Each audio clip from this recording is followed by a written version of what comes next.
E se eu dissesse que um dos filósofos mais citados da história talvez nunca tenha defendido a ideia que colocou o nome dele em todos os livros? Pare por um instante. Pense no que você sabe sobre Epicuro. Provavelmente veio à sua mente a palavra prazer.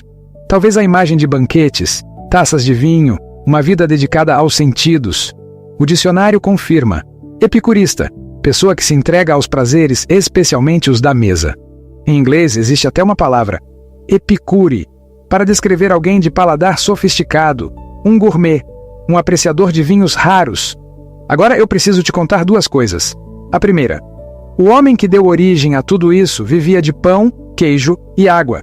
Numa das poucas cartas dele que sobreviveram, preservada por Diógenes Laércio, ele pede a um amigo: manda-me um potinho de queijo para que eu possa banquetear-me quando quiser. Um potinho de queijo. Esse era o banquete de Epicuro. A segunda coisa é mais estranha, e é ela que vai nos ocupar pelos próximos 40 minutos.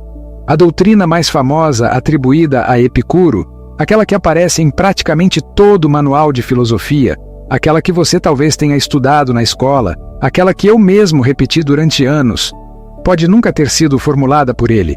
E não estou falando de uma nova escavação arqueológica. Ninguém encontrou um pergaminho perdido no deserto. A descoberta é de outro tipo, mais silenciosa, quase detetivesca. Alguns pesquisadores fizeram uma pergunta simples, uma pergunta que, durante séculos, quase ninguém pensou em fazer. Quem exatamente nos contou isso sobre Epicuro? E quando foram verificar? Bem, é melhor começar do começo. Faça um teste. Abra qualquer rede social e digite estoicismo. Você vai encontrar milhões de publicações. Frases de Marco Aurélio sobre fotos de academia, rotinas de banho gelado às 5 da manhã, homens de terno explicando como dominar as emoções. O estoicismo virou a filosofia oficial da produtividade, da disciplina, do foco. Agora digite epicurismo. O silêncio é quase constrangedor, e quando alguma coisa aparece, é quase sempre a mesma imagem, o oposto do estoico, o sujeito do vinho, da festa, do aproveite a vida, o hedonista. No imaginário coletivo, formou-se uma espécie de duelo. De um lado, o estoico, sério, contido, forjado na renúncia. Do outro, o epicurista, entregue, sensual, escravo do próprio apetite. Essa imagem não é nova, ela tem mais de 2000 anos. Na Roma antiga, epicurista já funcionava como acusação. Séculos depois, Dante Alighieri, na Divina Comédia, colocou Epicuro no 6º círculo do inferno, queimando entre os hereges, condenado por ter ensinado que a alma morre com o corpo. E a palavra continuou descendo pela história como um rótulo de gula e devassidão, até pousar mansamente nos cardápios de restaurante e nos guias de gastronomia. Mas aqui vale uma pergunta: de onde, exatamente, você tirou o que sabe sobre Epicuro? Pense na cadeia. Você aprendeu com um professor, que aprendeu com um livro, que resumiu outro livro, que resumiu manuais mais antigos.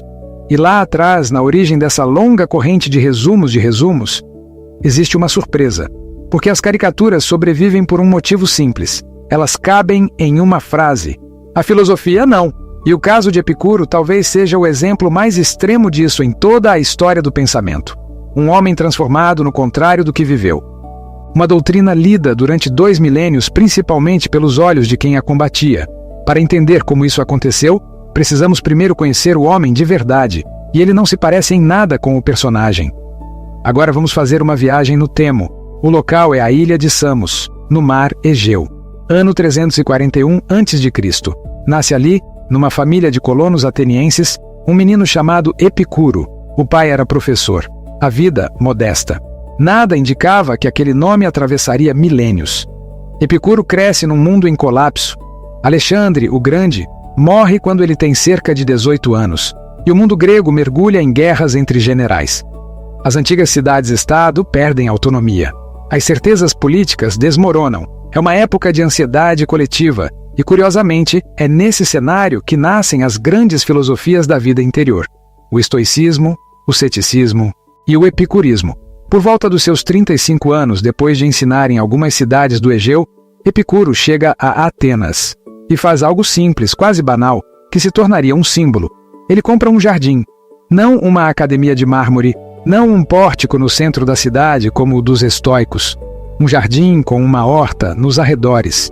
E ali funda sua escola, que ficaria conhecida exatamente assim, o Jardim. E é aqui que começa o escândalo, porque no Jardim de Epicuro entravam mulheres. Pare para medir o tamanho disso. Estamos falando da Atenas do século IV a.C., uma sociedade em que a vida intelectual era um clube masculino praticamente fechado, e aquele homem discreto abre as portas da sua escola para mulheres e também para escravos. Entre os frequentadores do jardim, os registros antigos mencionam nomes de mulheres, algumas delas cortesãs, como Leôncio, que teria escrito textos filosóficos. Para os rivais de Epicuro, isso era a munição perfeita. Uma escola que mistura homens, mulheres, escravos, e que ainda por cima fala de prazer. As fofocas escreveram-se sozinhas, só que a vida real dentro do jardim era de uma sobriedade quase monástica. O cardápio do mestre, pão, queijo, nos dias de festa, água. O próprio Epicuro escreveu, na carta a Meneceu, que rejeitava expressamente a vida dos dissolutos, os prazeres da mesa sem fim, as festas ininterruptas. Escreveu que esses prazeres não geram uma vida feliz, geram perturbação.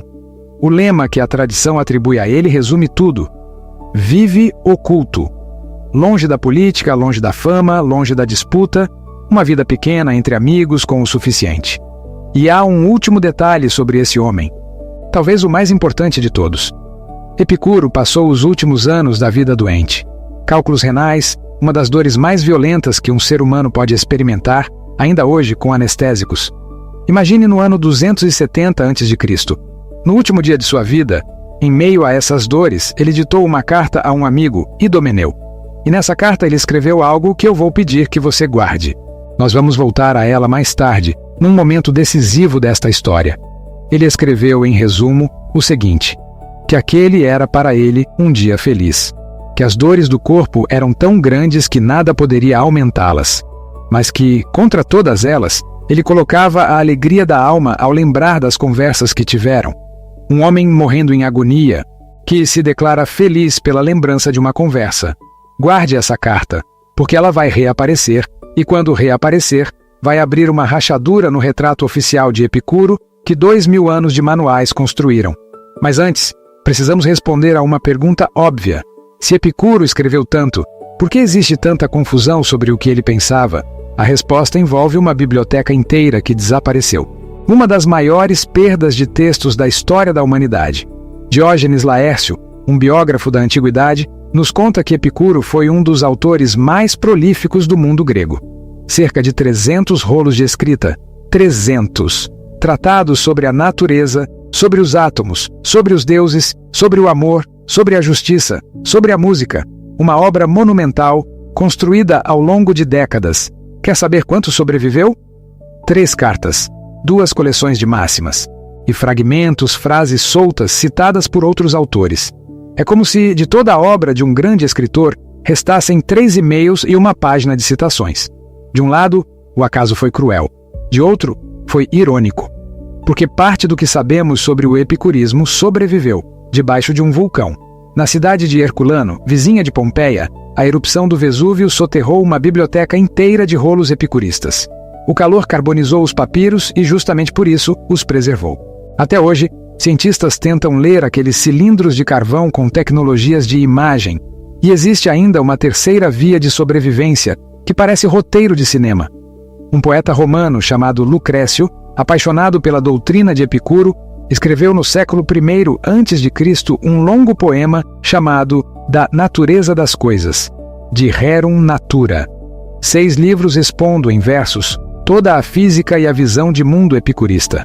Esse poema quase desapareceu. Durante a Idade Média, ele foi minguando, cópia a cópia, até praticamente sumir.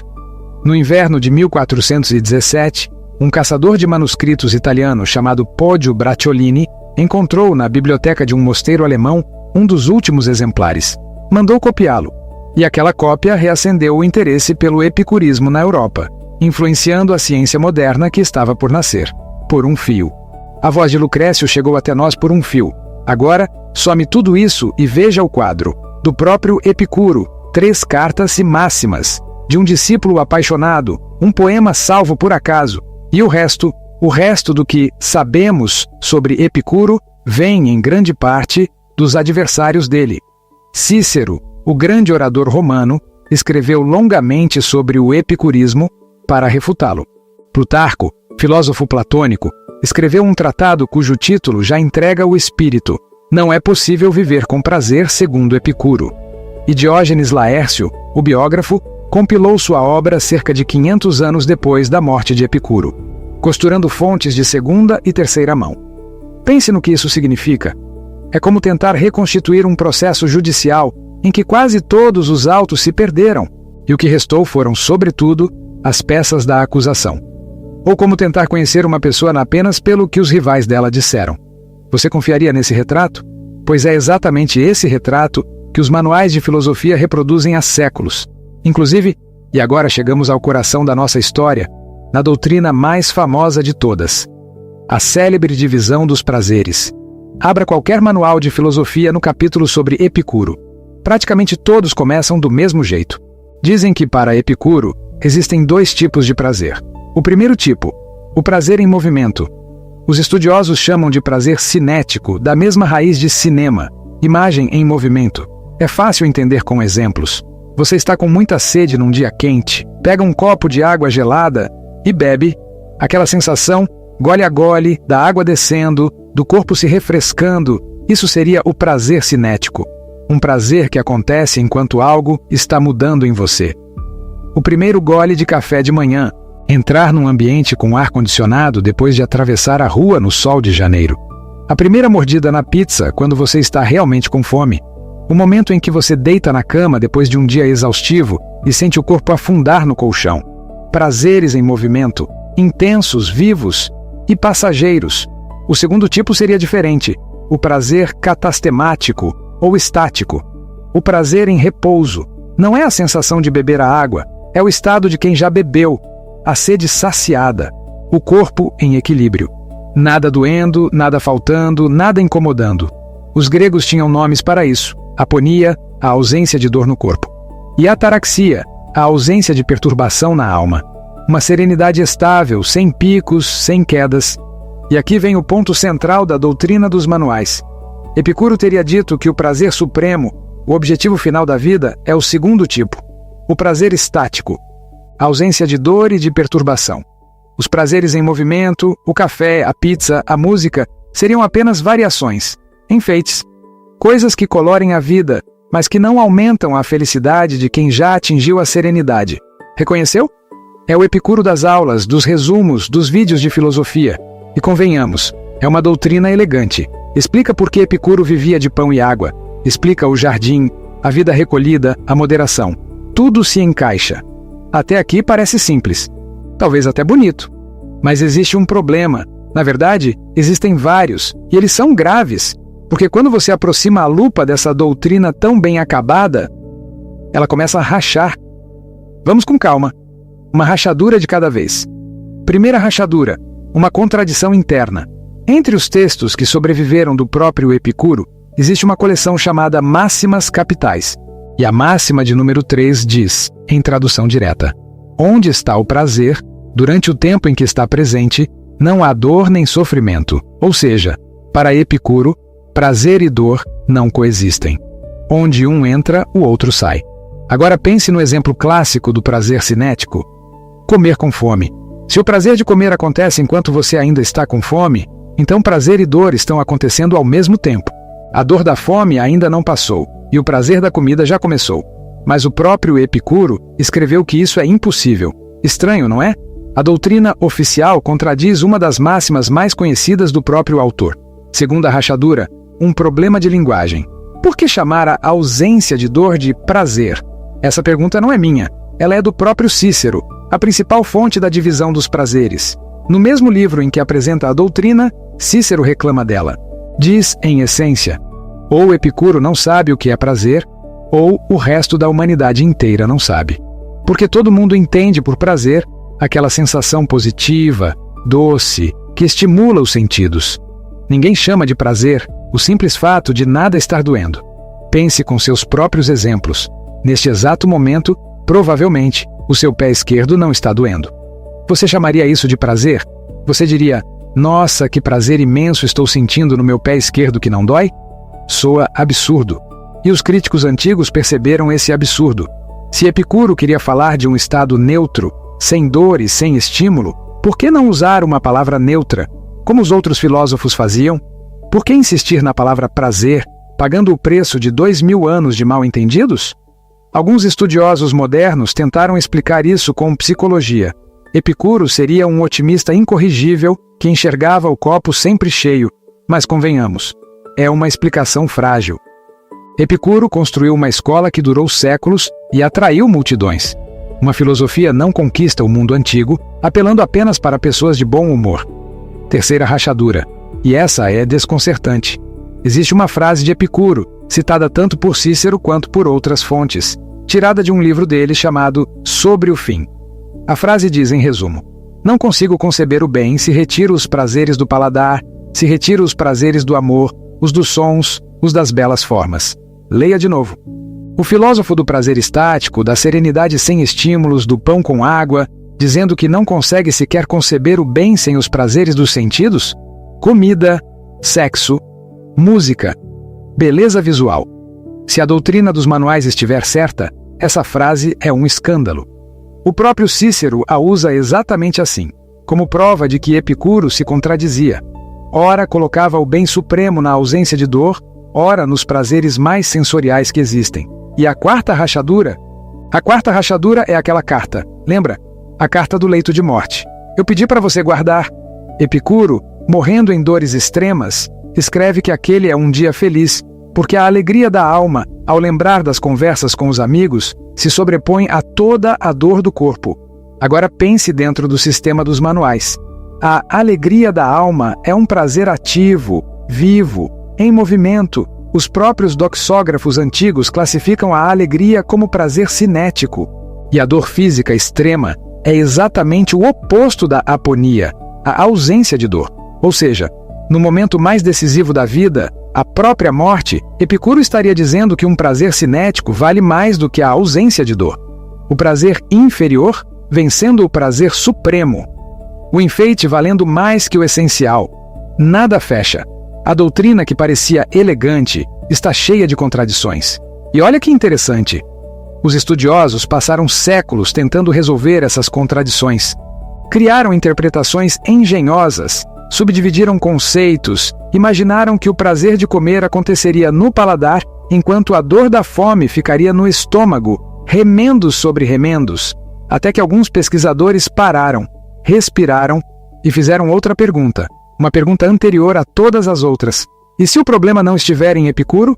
E se o problema estiver na moldura? Em 1982, dois pesquisadores de Oxford, Gosling e Taylor, publicaram um estudo monumental sobre o conceito de prazer na Grécia Antiga.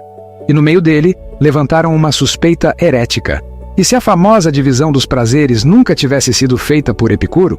A comunidade acadêmica, em grande parte, deu de ombros.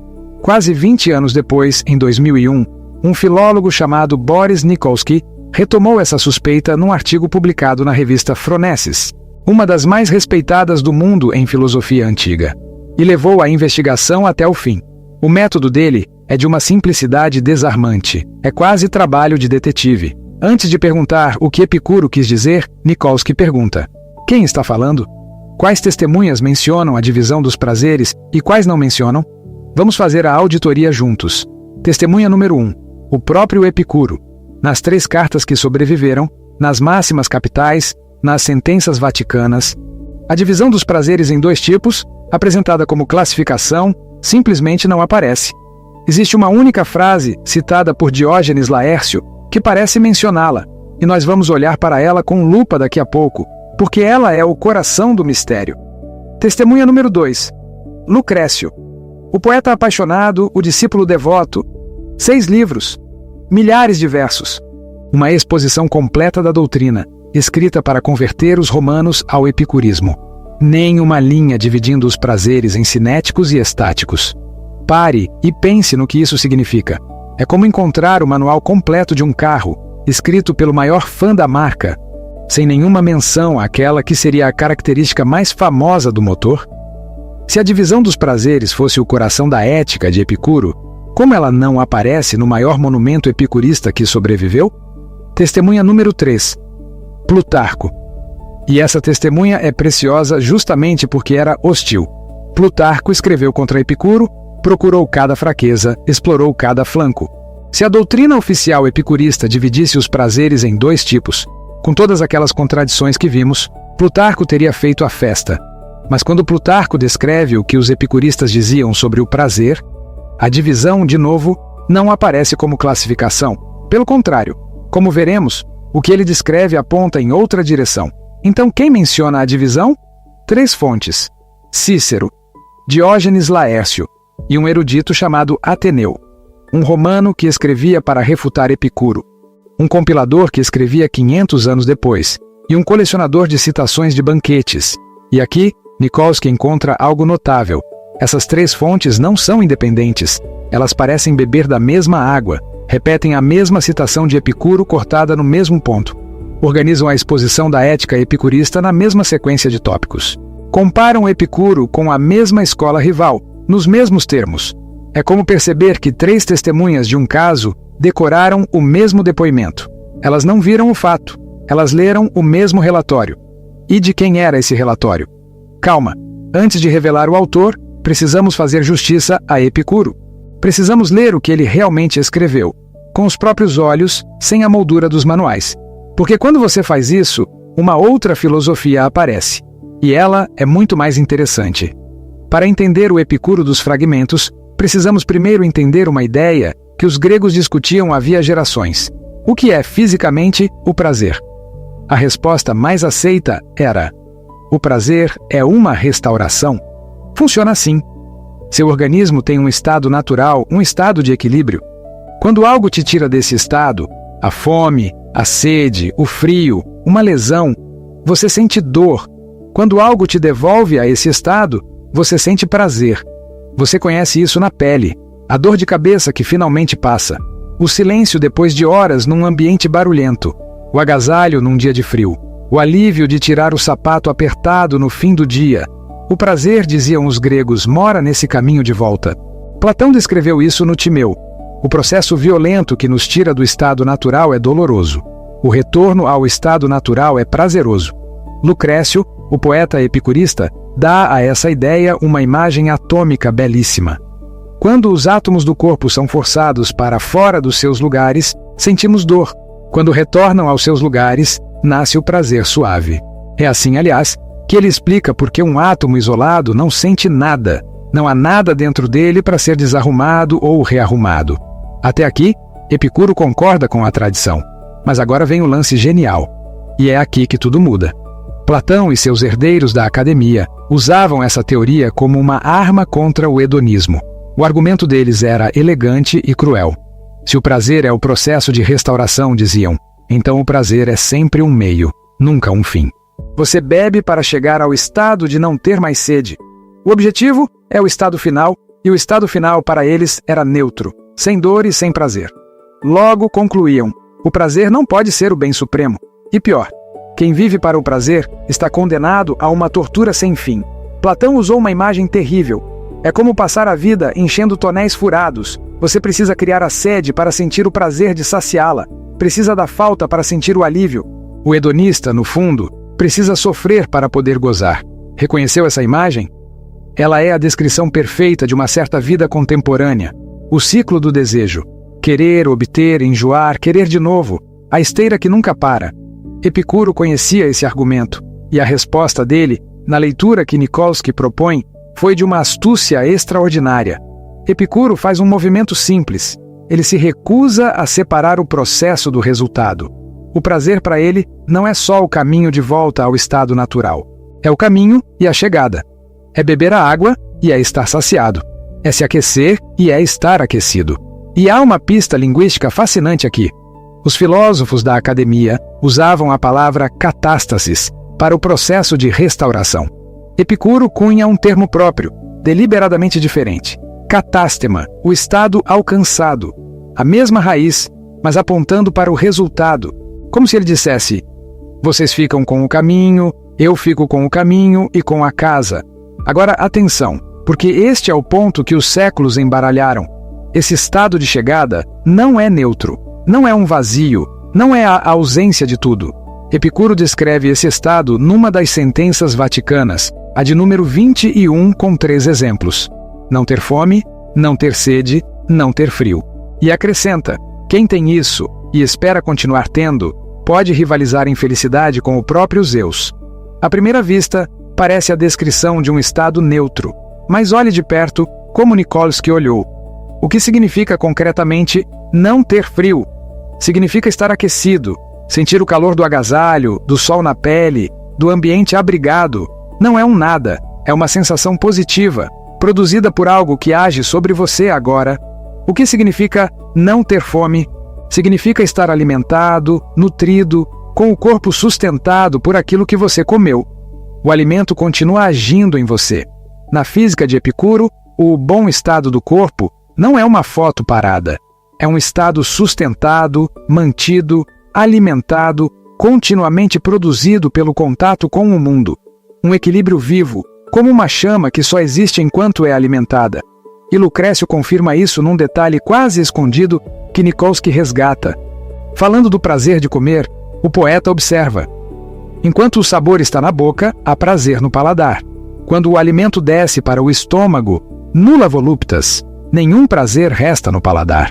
Nenhum. Perceba, se existisse um prazer estático que ficasse no órgão depois do estímulo, era aqui que ele deveria aparecer.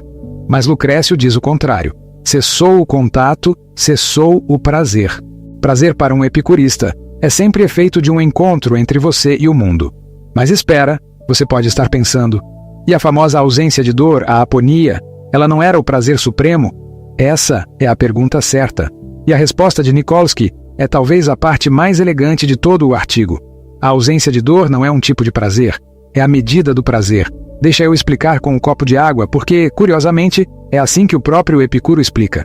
Você está com muita sede, bebe água. O prazer cresce, cresce, até que a sede desaparece por completo. Nesse ponto, o prazer atingiu o seu tamanho máximo.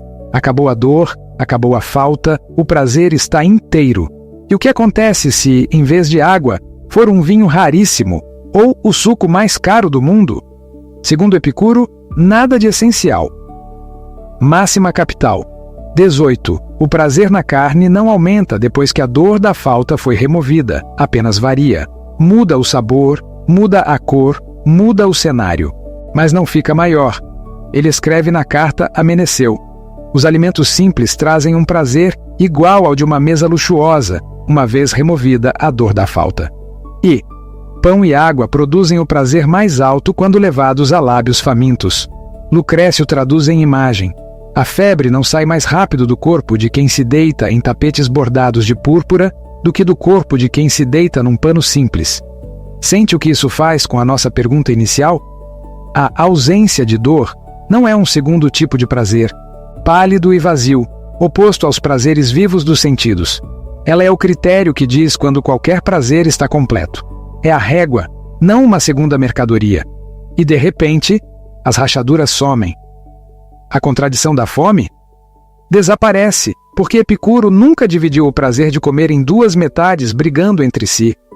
O escândalo da frase sobre paladar, amor, sons e formas desaparece. Aliás, aqui Nikolsky flagra algo constrangedor. Cícero cortou a citação.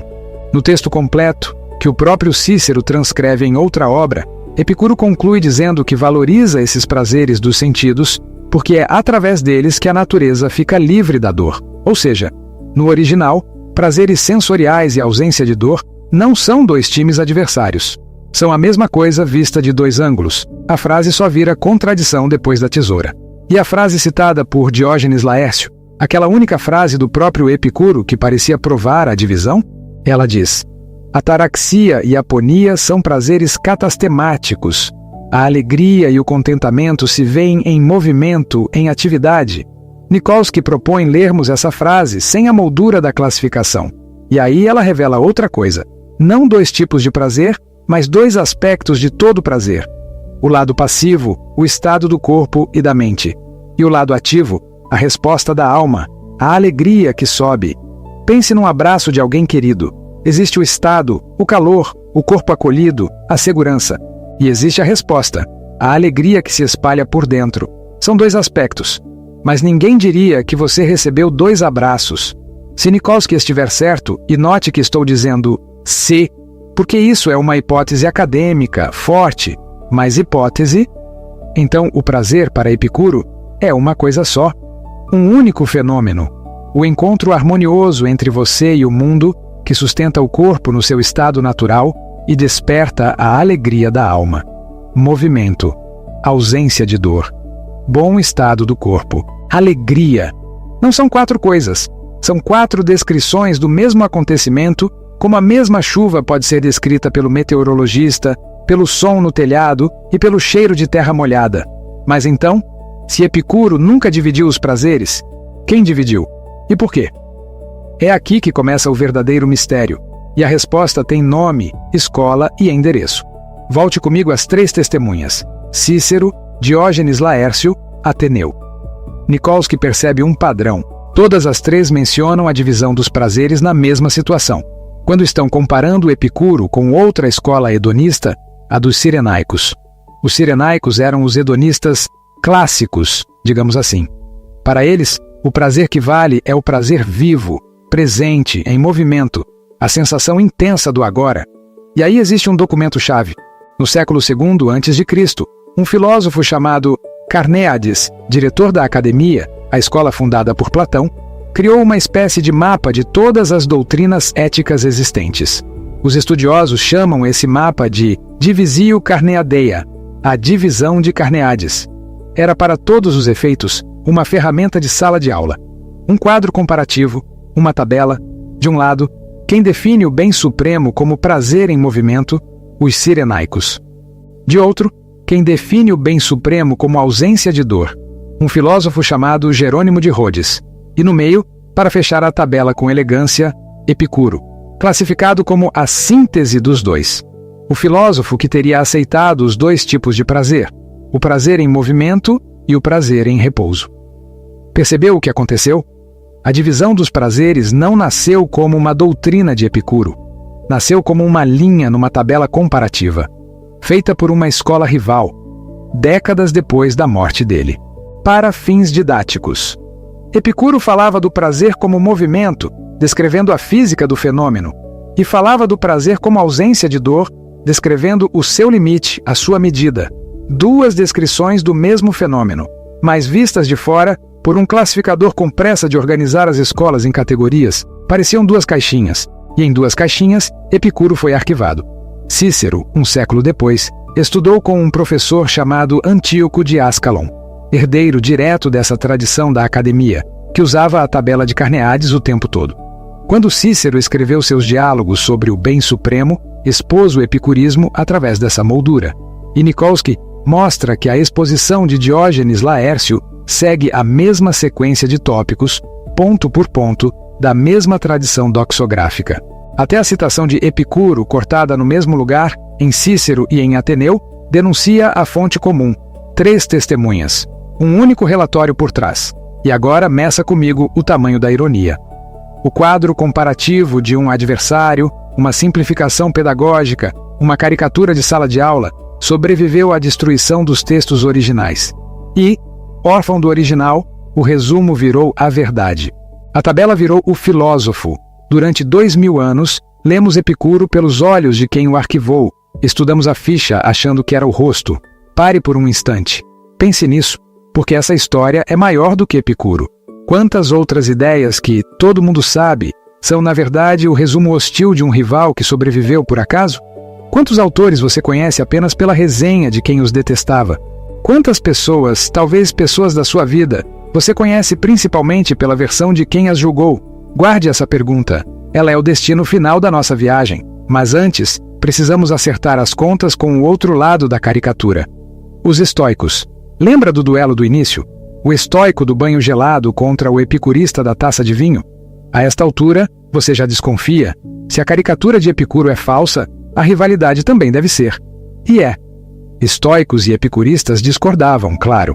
Tinham físicas diferentes, teologias diferentes, éticas diferentes. Mas repare no que as duas escolas buscavam. Os epicuristas queriam a ataraxia, a alma sem perturbação. Os estoicos queriam a apatheia, a alma sem paixões desordenadas, serenidade. Os dois lados queriam serenidade, duas rotas diferentes para a mesma montanha, uma vida que não seja refém do medo, do desejo desmedido, da opinião alheia, do pânico da morte. E as discussões reais entre as duas escolas eram muito mais técnicas e mais interessantes do que a rixa de memes. Uma delas, aliás, aparece no artigo de Nikolsky.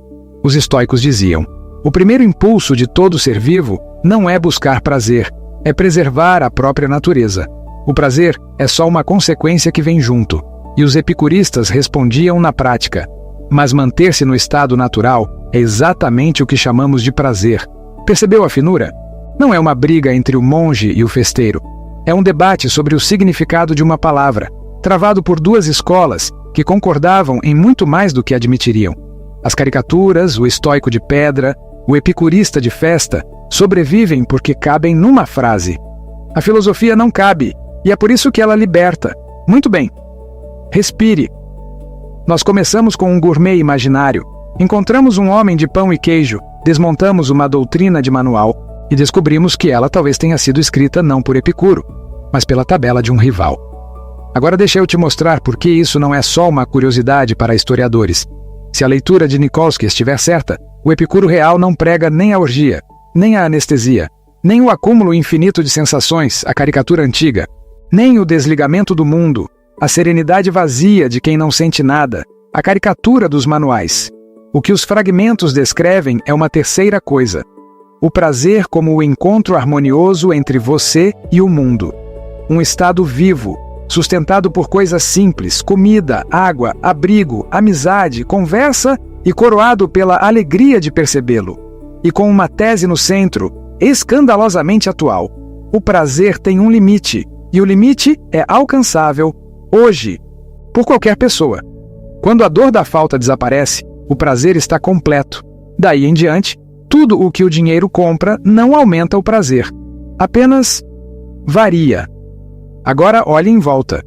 Nós vivemos dentro de uma máquina gigantesca de produzir a sensação de falta. Cada anúncio, cada vitrine, cada rolagem de tela existe para abrir em você um pequeno buraco em forma de produto. O celular novo, sendo que o seu funciona.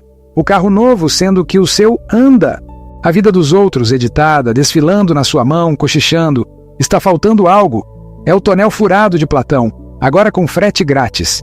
E a promessa é sempre a mesma: mais. Como se o prazer fosse uma escada infinita e a felicidade morasse sempre 2 degraus acima. Epicuro, o dos fragmentos, o de verdade, sussurra do fundo de 23 séculos. A escada não existe. Existe um copo, e o copo enche. Quem não percebe que ele encheu, continua despejando. E chama de vida a própria sede. Deixa eu te fazer uma pergunta desconfortável. Quando foi a última vez que você sentiu prazer? Prazer de verdade, consciente, saboreado, no fato de não estar com fome, de não estar com frio, de não sentir dor em lugar nenhum do corpo? Neste exato momento, enquanto você me ouve, é provável que você esteja vivendo aquilo que Epicuro descreveu como um estado digno dos deuses, alimentado, abrigado, aquecido, sem dor, e ainda assim, inquieto. Não porque falte algo ao corpo, mas porque ninguém nos ensinou a sentir a plenitude, só a falta. Temos uma educação completa para o desejo e nenhuma para a satisfação. Talvez seja isso o que aquele homem tentava ensinar no jardim dele, entre amigos com um potinho de queijo, que a felicidade não é conquista, é percepção. Que ela não está 2 degraus acima, está aqui, e o trabalho é notá-la. Que a alegria da alma pode se sobrepor até a dor da morte, se houver o que lembrar. Uma amizade, uma conversa, um dia inteiro que valeu.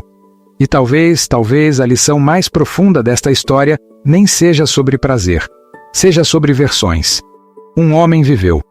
E sobre a vida dele escreveram uma ficção, os rivais, os classificadores, os séculos. A ficção sobreviveu. O homem, quase não. Agora traga isso para perto, para dentro. Quanta coisa em você é original. E quanta é a tabela que os outros fizeram, o rótulo da família, o resumo da escola, a caricatura que um dia colaram em você, o tímido, a difícil, o fraco em matemática e que você, com o tempo, aprendeu a chamar de eu? Se a história de Epicuro prova alguma coisa, é isto. Uma versão repetida por 2000 anos ainda pode estar errada. Imagine, Teógeno, então, as versões que repetem sobre você há 20, 30, 50 anos. Imagine as versões que você repete sobre si mesmo. Se esse tipo de reflexão faz sentido para você, essa vontade de levantar o tapete das ideias prontas e olhar o que há embaixo, talvez este canal seja o seu lugar. Considere se inscrever. Aqui, a gente investiga exatamente isso. As ficções que nos contaram e as que contamos a nós mesmos. E eu quero muito saber de você ali embaixo, nos comentários. Qual ideia, qual pessoa ou qual versão de você mesmo você conhece até hoje apenas pelo relatório da acusação? Epicuro morreu numa manhã de dor, chamando aquele dia de feliz. Não porque o corpo não doesse, mas porque ele tinha aprendido, numa vida inteira de jardim, a fazer a única coisa que nenhuma tabela consegue arquivar: perceber o que já está cheio. O copo está na sua mão. Ele encheu faz tempo. Talvez a maior ficção da nossa vida não seja aquela que os outros contam sobre nós, seja aquela que repetimos para nós mesmos, sem nunca perguntar de onde ela veio. Se você gosta desse tipo de investigação, de olhar além das aparências, de desmontar certezas e reconstruí-las com mais consciência, este é o seu lugar. Inscreva-se, porque ainda existem muitas ficções esperando para serem descobertas, e talvez a próxima delas seja justamente a sua.